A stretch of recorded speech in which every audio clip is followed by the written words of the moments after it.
সুপ্রিয় দর্শক, এনসিপির অন্যতম পাওয়ারফুল নেতা হচ্ছে হান্নান মাসুদ। তার কিছু কিছু ভিডিও আমাদের সামনে আসে।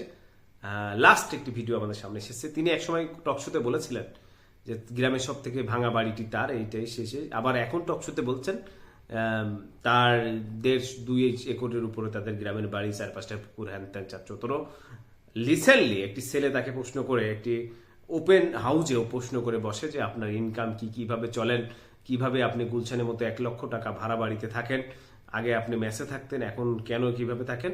তখন তিনি বলছেন যে টিউশনি করে মাসে 70 থেকে 80 থেকে 90 হাজার টাকা ইনকাম করা মাসুদের তিনি ইনকাম করতেন, এবং আগামীতে এই যদি ইংরেজি বলার ধরনটা তার দেখেন, তিনি সেটা ওপেনে যে ইংরেজিতে বলেছেন সেটা দেখেন।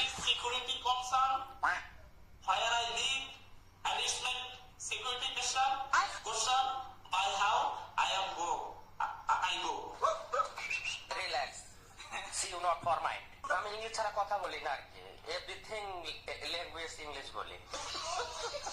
এ হচ্ছে মানে আবার শোনেন, ইংলিশটা শোনেন।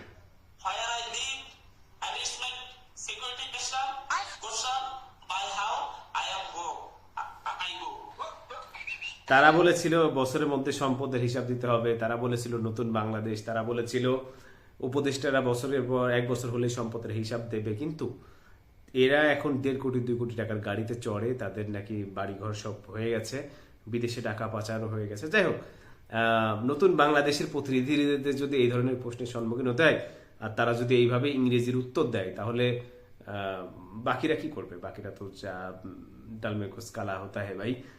কিছু করার নাই। আগামীতে আসলে এই ধরনের ইংরেজি নেতাদেরকে আমাদেরকে জাতির কল্যাণ বয়ে আনার জন্য তারাই কাজ করবেন, তারাই ভবিষ্যৎ। আর কোথায় টিউশনি করতেন 70-80 হাজার টাকা? ভাই, ঢাকার কেউ মানে তিনি কতটাই টিউশনি করতেন, টিউশনি করে গুলশান বাড়িধারার মতো থাকা যায়, জায়গায় থাকা যায়, এটাও একটা ব্যাপার, এবং 2 কোটি টাকার গাড়িও চড়া যায়। ধন্যবাদ সবাইকে, ভালো থাকবেন, আসসালামু আলাইকুম।